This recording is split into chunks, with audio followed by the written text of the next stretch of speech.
Tout à fait, tout à fait. Euh, on passe à l'autre point, bien évidemment, c'est l'objectif final, des finales pour les Lakers. Quel est le D'une but vie, ultime de cette tranche 1? d'une vie pour certains. C'est ça, d'une vie pour certains. Honnêtement, je pense que toi, comme moi, on est d'accord.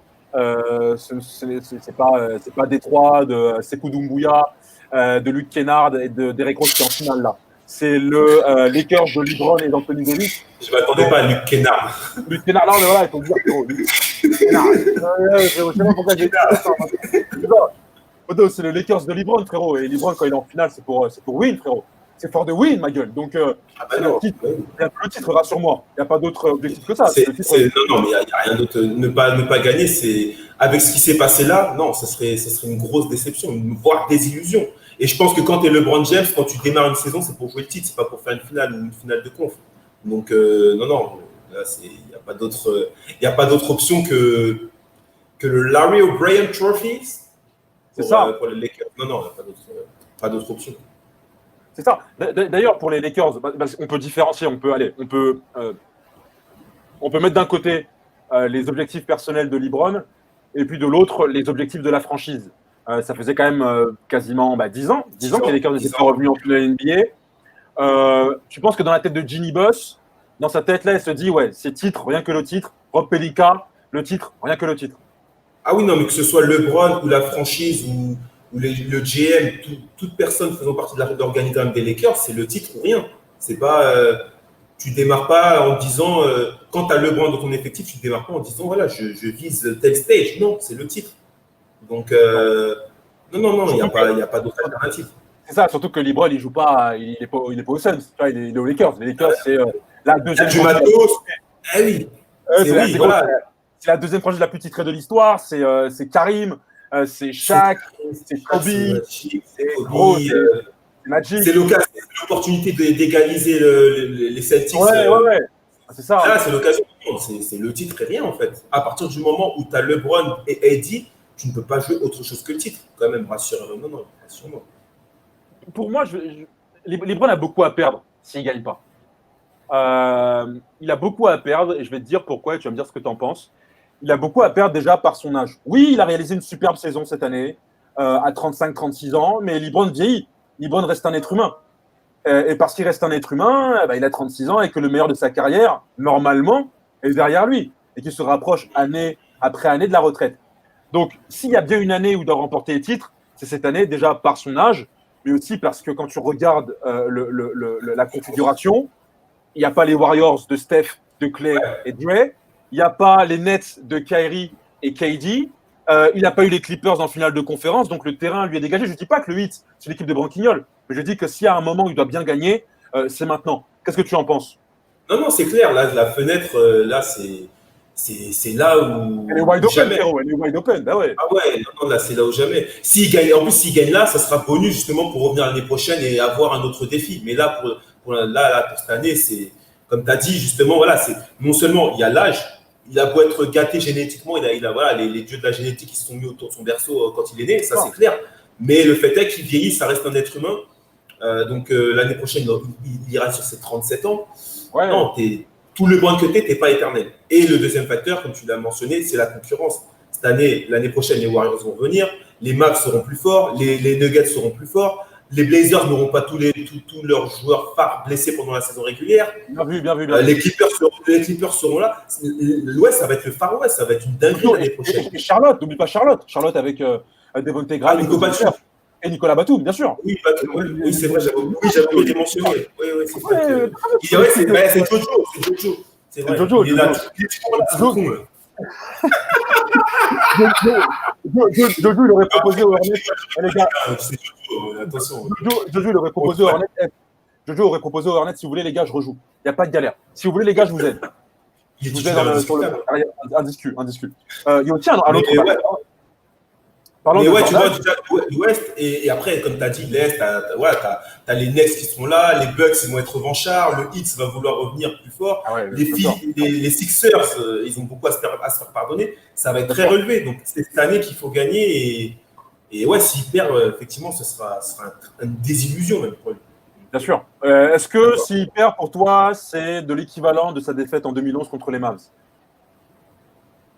Non, non, quand même, il avait fait fort. Non, non, là, il avait fait fort. Non, il avait fait trop fort. En 2011, c'est chaud. Non, c'est chaud.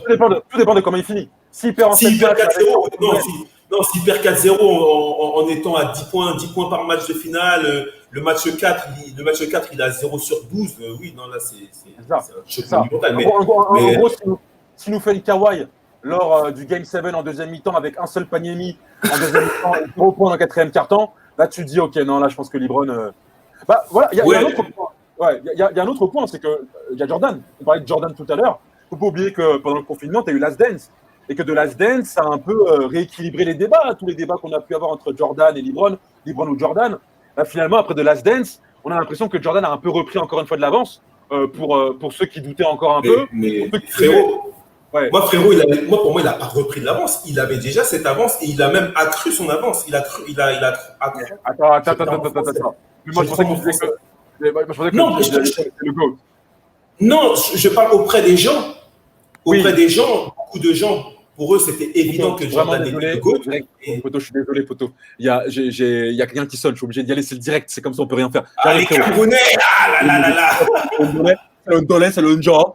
Ah, Joe, mon gars.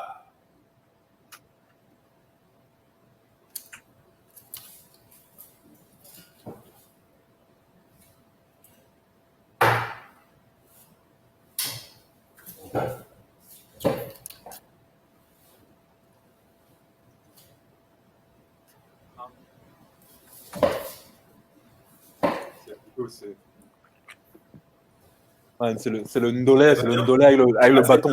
Non, c'est le Ndolé, plutôt. Quand le Ndolé, c'est un Pokémon. Manioc ou riz. Non, arrête. Je vais pas te dire, gros. Tu vas trop saliver après tu vas quitter l'émission. Non, faut pas déconner. Il faut rester consacré. C'est ça, Poto, tu connais les bails.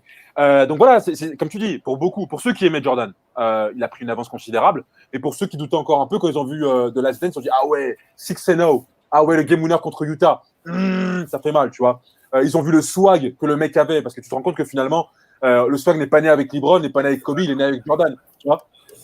Donc, si LeBron perd cette finale, il va encore un peu plus donner du crédit à ceux qui estiment qu'il n'est pas le GOAT, tu vois. Donc, il a quand même beaucoup à gagner, beaucoup à perdre et beaucoup à gagner en remportant cette finale. Qu'est-ce que tu en penses? Oui, non, c'est clair. Non, mais c'est clair. Là, il a déjà 6.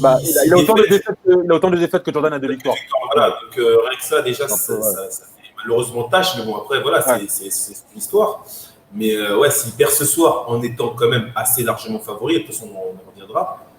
Il peut perdre ce soir, Poto. Il peut perdre ce soir, Poto. Hein? Ouais, mais frérot, il peut perdre ce soir, mais il ne perdra pas la série. Il peut perdre le game. Oui, voilà. De toute façon, voilà, c'est comme quand on dit, avec une femme, au début, tu t'as beau commencer fort, mais il faut tenir la distance. Non, bref. Non, mais oui. Enfin, bref, on s'égare. on s'égare, il est 22h. Oh là là.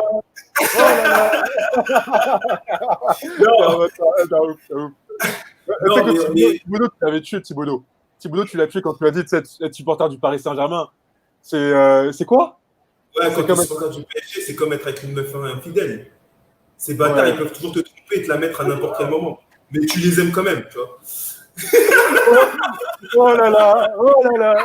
Ah, mais là. Ah, le bâtard, tu m'as tué, gros. Non, mais par rapport à ce que tu disais, je vais essayer de. Non, je suis d'accord, s'il perd la finale, c'est vrai que ça va tâcher sa legacy. Par contre, s'il gagne, ça va rapprocher un peu plus de Jordan par rapport au fameux débat. Du coup. Tout à fait. Et après, finalement, en cas de défaite demain, qu'est-ce que tu attends de cette franchise des Lakers? Si demain, ils perdent. Demain, je veux dire, demain, dans un mois. Ouais, dans un mois. Oui, dans un mois. Ouais. Qu'est-ce que tu penses qu'ils feront, notamment sur la free agency? Est-ce que tu penses que, par exemple, ils iront chercher peut-être un Big 3 si jamais ils perdent demain? Ils vont chercher, par exemple, du Bradley Beal. Est-ce que tu penses qu'ils vont limoger Frank Vogel?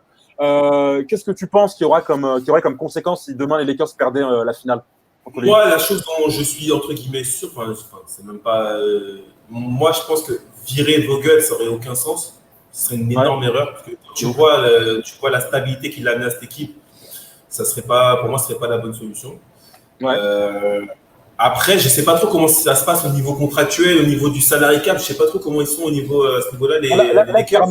Clairement, les Lakers, là, au niveau de leur budget, là, de leurs finances, en fait, les seuls gros salaires qu'ils ont pour 2020-2021, grosso modo, c'est LeBron, AD Ouais. et Danny Green qui sont au-dessus de 15 millions. LeBron et AD sont entre les 28 et les 30. Et après, le reste, en fait, c'est là où Rob Pelinka a été très intelligent, c'est des petits salaires. C'est des minimums vétérans, en fait. Et qui expirent pour la plupart en 2021. Donc, en fait, c'est des contrats qui ne te coûtent pas très cher. Et si demain, une franchise veut se séparer de contrats lourds, imaginons que les Wizards souhaitent casser le duo John Wall, Bradley Beal, bah, ils récupèrent en retour du Rondo, du Bradley, du Caruso pour un an. Et ensuite, voilà, ils donnent du Bradley Beal, qui lui, effectivement, est un très gros contrat aux Lakers. Après, c'est sûr que les Lakers auront 3 hauts contrats. Après, il faudra construire autour une équipe C'est ça. défensive. Après, le truc, c'est que ça va pas aller avec la philosophie. Là, les Lakers sont dans une philosophie du win now, tu vois, avec LeBron. Là, LeBron, le temps est compté. Donc, je pense pas que casser cette alchimie qu'ils ont créée cette année, ce serait bénéfique pour eux. Quitte dans le but de prendre un troisième gros contrat. En l'occurrence, un Bradley Beal, par exemple, c'est le nom qui revient. Non, je pense que garder l'alchimie qu'il y a eu cette année, c'est ce qu'il y a de mieux à faire, sachant que la concurrence l'année prochaine va être encore énorme. T'imagines, tu casses cette alchimie pour prendre un gros contrat, donc il faut recréer derrière. C'est du temps perdu et on l'a vu l'année dernière, le temps ça va vite. Hein. En NBA, ça va très vite. Si tu as les automatismes, les alchimies, il faut les créer très rapidement. Tu les as pas en saison régulière, tu arrives en playoff, c'est baisé. Tu vois. Donc, surtout que Bradley Beal, en plus, c'est un mec à la balle. C'est pas un croqueur, mais c'est vrai que c'est un mec qui aime la balle. C'est un bon handler, donc c'est vrai que ça peut être compliqué. Et donc, en cas de victoire, à quoi tu t'attends s'il y a des potentiels changements, est-ce que tu t'attends à quoi la saison prochaine pour les Lakers? À de la continuité, ouais, à de la continuité, à de la stabilité, ouais. À de la stabilité, continuité, refaire signer les mecs qui seraient, entre guillemets. Est-ce que tu t'attends à avoir Dwight Howard avec la chauve? C'est qui coupe ses cheveux et tu le vois chauve. Tu sais, il a eu les cheveux bleus, il a eu les cheveux verts. Pourquoi pas. Ouais, ça lui irait bien. Ouais, ça lui irait bien. Ouais. Tu sais, c'est bien de. Ouais. Non, mais LeBron, il faut qu'il arrête. Non, je l'aime bien, mais il faut qu'il arrête capillairement, là. On dirait il a la Coupe du Monde, là. C'est Jules Rimet. On est d'accord. T'es un gamin. Non, mais non, ouais. Non, stabilité, ça serait mieux pour les Lakers si la gagné. Ok. Bah, poto, maintenant, on va rentrer dans le vif du sujet.